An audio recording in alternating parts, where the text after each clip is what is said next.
வணக்கம். மந்த்ரா டிவி அன்பர்களுக்கு என் அன்பான வணக்கம். தொடர்ந்து இந்த சேனலுக்காக நீங்கள் கொடுத்து வருகின்ற ஆதரவிற்கு கோடான கோடி நன்றி. தொடர்ந்து இந்த சேனலை பாருங்க. இதில் வருகின்ற கருத்துக்கள், ஜோதிட பதிவுகள், ஜோதிட கருத்துக்கள் உங்கள் வாழ்விற்கு ஒரு வெளிச்சமாக நிச்சயமாக அமையும். தொடர்ந்து ஆதரவு தாருங்கள், பாருங்கள். இன்னைக்கு இருக்கிற ஒரு அற்புதமான தலைப்பு, கர்மாவை நீக்கும் பரிகார முறைகள். நிறைய பேர் சொல்றாங்க, சார் எனக்கு ஏதோ பூர்வ ஜென்ம கர்மா இருக்காமா, கர்ம வினைகளில் நான் நிறைய பாதிக்கப்பட்டிருக்கேன்னு நிறைய பக்கம் சொல்கிறாங்க. சார் எனக்கு அதுக்கு ஏதாவது சிம்பிளாக எளிமையாக தீர்வு கொடுங்க, நாங்கள் நிறைய செலவு பண்ண முடியாது எங்களால். இந்த செலவில்லாத பரிகாரங்களுக்கு சக்தி அதிகம் உண்மையிலேயே. ஏன்னா உங்கள் மனம் ஒன்றி தெய்வத்திடம் நீங்கள் சரணாகதி அடையிறீங்க. போகும்போது அப்போ தான் உங்களுக்கு முழு பலன் கிடைக்குங்க. நீங்கள் மட்டும் யாராக இருந்தாலும் இதுதான் உண்மை. தெய்வத்துக்கிட்ட சரணாகதி அடையாமல் டூர் போகிற மாதிரி ஒரு கோயிலுக்கு போயிட்டு வர்றது நல்லதில்லை. கும்பகோணம் போகிறேன் அப்படின்னாலே அது யாத்திரை, டூரு கிடையாது, சுற்றுலா அல்ல, யாத்திரைன்னு பேர். யாத்திரைக்கும் சுற்றுலாவுக்கு நிறைய வித்தியாசம் இருக்குது. அங்கே போய் தெய்வத்துக்கிட்ட நீங்கள் சரணாகதி பண்ணும்போது உங்கள் செல்லு, வாட்ஸ்அப் பார்த்துட்டு, வேடிக்கை பார்த்துட்டு, ஃபோட்டோ ஷூட் எடுத்துகிட்டு இருக்கிறதுக்கு நீங்கள் கோயிலுக்கு போகலைங்கிறது முதல்ல நினைங்க. ஏன்னா அவ்வளோ கஷ்டத்தில் இருக்கீங்க, அவ்வளோ கஷ்டத்தை அனுபவிச்சுக்கிட்டு இருக்கீங்க. அப்போ நீங்கள் அந்த கோயிலுக்குள்ளே இருக்கிற அந்த அரை மணி நேரம் ஏன் உங்களுக்காக அந்த டைம் பொன்னானது. இறைவனாடும் மீண்டும் திரும்ப கொடுக்க முடியாத ஒரு விஷயங்க. கடவுளே நினைச்சாலும் மறுபடியும் கிடைக்காத ஒரு விஷயம் நாம் இழந்த காலங்கள். இது மறந்துடாதீங்க. அதை தகுதியாக நீங்கள் செலவு பண்ணால் மட்டும்தான் உங்களுக்கு உயர்வு. அப்போது நீங்கள் கோயிலுக்குள்ளே நிற்கிற அந்த 1/2 hour 1 hour டெடிகேஷனாக இருங்க, சரணாகதி பண்ணுங்க. ஒரு சிவன் கோயில் இருக்கீங்க, எந்த மந்திரமும் தெரியலையா, ஓம் நம சிவாய சொல்லுங்க. ஒரு பெருமாள் கோயில் இருக்கீங்க, எந்த மந்திரமும் தெரியலையா, ஓம் நமோ நாராயணாயன்னு சொல்லுங்க. ஒரு அம்பாள் கோயில் இருக்கீங்க, எந்த மந்திரமும் தெரியலையா, ஓம் சக்தி பராசக்தின்னு சொல்லுங்க.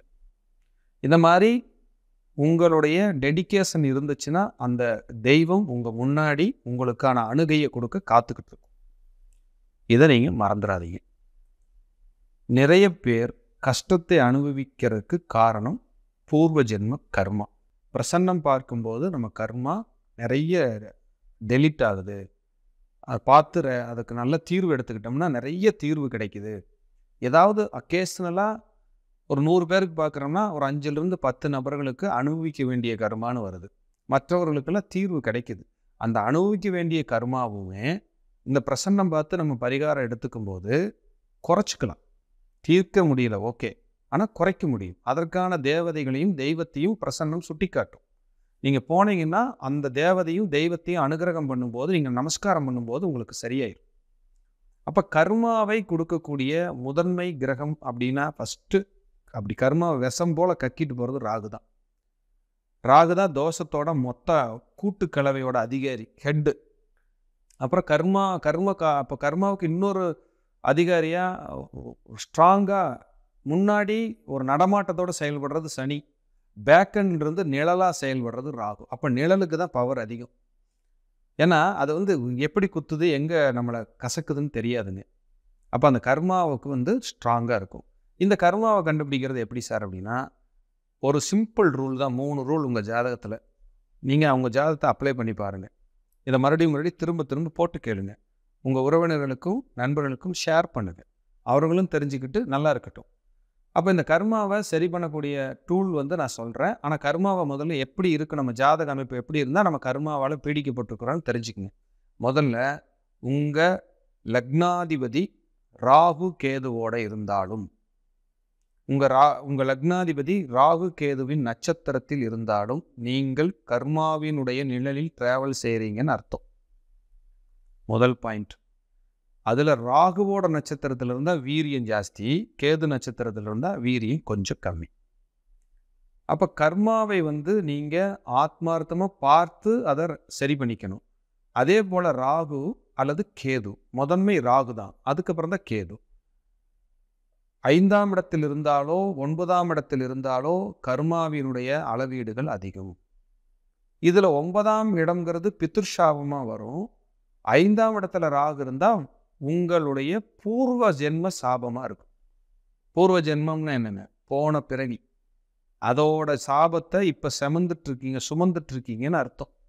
9ஆம் இடத்துல ராகு இருக்குன்னா அது உங்கள் தந்தை வழி, உங்கள் பாட்டனார் வழியில் வர்றது. 5ஆம் இடத்துல ராகுவோ கேதுவோ இருந்தால் உங்கள் பூர்வ ஜென்மம், போன ஜென்மத்தில் நீங்கள் யாருன்னு தெரியாது. அப்போ என்ன தப்பு பண்ணீங்களோ இப்போ பிறப்பெடுத்து அதுக்கு தண்டனையாக அந்த 5ல் ராகு கேது. இப்போ ஒருத்தர் 9ஆம் இடத்துல ராகு கேது இருக்குன்னா உங்கள் தந்தையார், அவங்க தந்தையார் செஞ்ச கர்ம வினைகளுக்கு ஏற்ப இந்த பிறவி இருக்கும். இதுதான் வித்தியாசம் ரெண்டுக்கும். இதை தெரிஞ்சுக்குங்க. அப்போ பூர்வ ஜென்ம கர்மாவை நாம் சரி செய்து கொள்ள என்ன செய்யணும் சார்? ஒரு 50,000 செலவு பண்ணுமா, இல்லை 1,00,000 செலவு பண்ணுமான்னு கட்டாயம் இல்லை. என்ன பண்ணலாம் அப்படின்னா, முதல்ல உங்களுக்கு எந்த லக்னமாக இருந்தாலும் சரி, 5ஆம் இடமா செவ்வாய் வீடுன்னு வருதுன்னு வைங்க. உதாரணத்துக்கு தனுசு லக்னத்துக்கு 5வது வீடு செவ்வாயாக வரும். அதே போல் கடக லக்னத்துக்கு 5வது வீடு செவ்வாயாக வரும். இப்படி 5வது வீடு யாருக்கெல்லாம் முதல்ல செவ்வாய் வீடாக வருதோ அவங்கெல்லாம் ஆத்மார்த்தமாக முருகப்பெருமானை ரெகுலராக சரணாகதி பண்ணணும். இதில் 4 தத்துவம் இருக்குங்க. எப்படின்னா, அந்த ராசி தத்துவம் தான் நெருப்பு, நிலம், காற்று, நீர், இப்படி தான் வரும். மேசம் காலபுருஷ தத்துவப்படி பார்த்தீங்கன்னா நெருப்பு, நிலம், காற்று, நீர். உங்கள் 5ஆம் இடத்துல ராகு கேது இருந்து அது நெருப்பு தத்துவமா அல்லது நில தத்துவமா, காற்று தத்துவமா, நீர் தத்துவமான்னு பாருங்கள். நெருப்பு தத்துவமாக இருந்தால் தீபம் போடுங்க. நிலத்தத்துவமாக இருந்தால் ஒரு 11 முறை கோயிலை வலம் வாங்க. காற்று தத்துவமாக இருந்தால் அந்த தேவதைக்கான மந்திர பாராயணம் செய்யுங்க.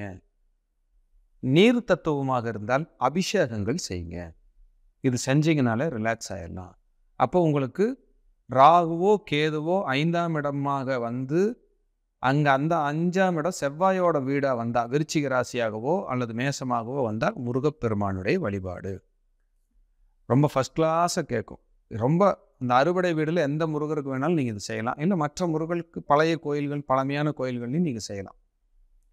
அதே போல் உங்கள் ராசிக்கு, உங்கள் லக்னத்திலிருந்து 5வது வீடு சூரியனோட வீடாக வருதுன்னு வைங்க. சிவபெருமான மானசீகமாக கும்பிடுது. அதுலேயும் குறிப்பாக ராமேஸ்வரம் போயிட்டு வந்தீங்கன்னா நல்ல ரிலாக்ஸ் கிடைக்கும், நல்ல மாற்றம் கிடைக்கும்.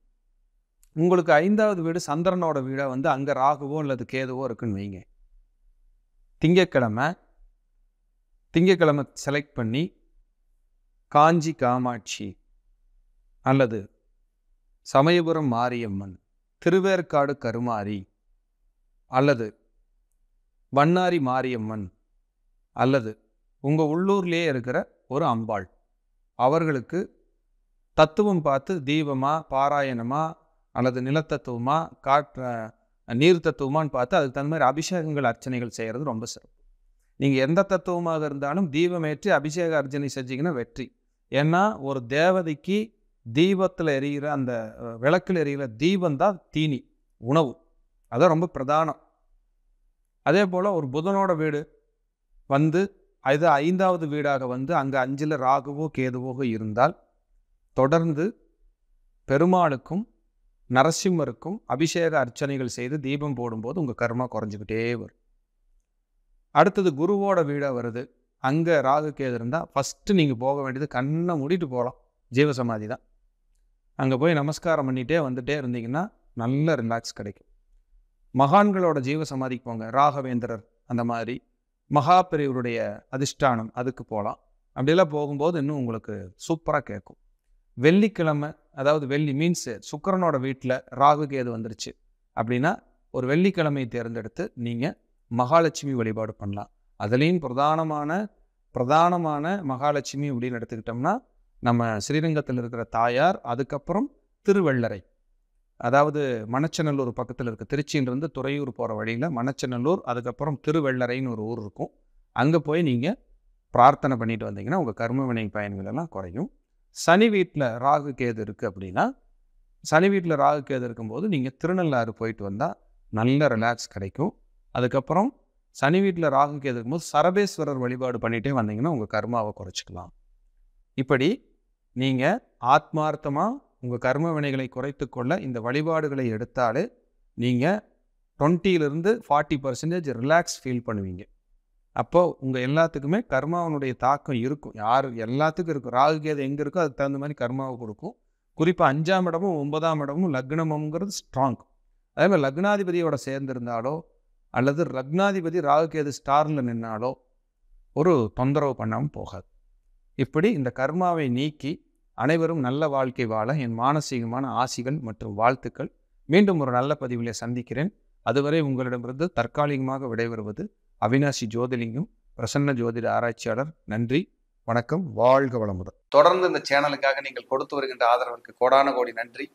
தொடர்ந்து இந்த சேனலை பாருங்க. இதில் வருகின்ற கருத்துக்கள், ஜோதிட பதிவுகள், ஜோதிட கருத்துக்கள் உங்கள் வாழ்விற்கு ஒரு வெளிச்சமாக நிச்சயமாக அமையும். தொடர்ந்து ஆதரவு தாருங்கள், பாருங்கள்.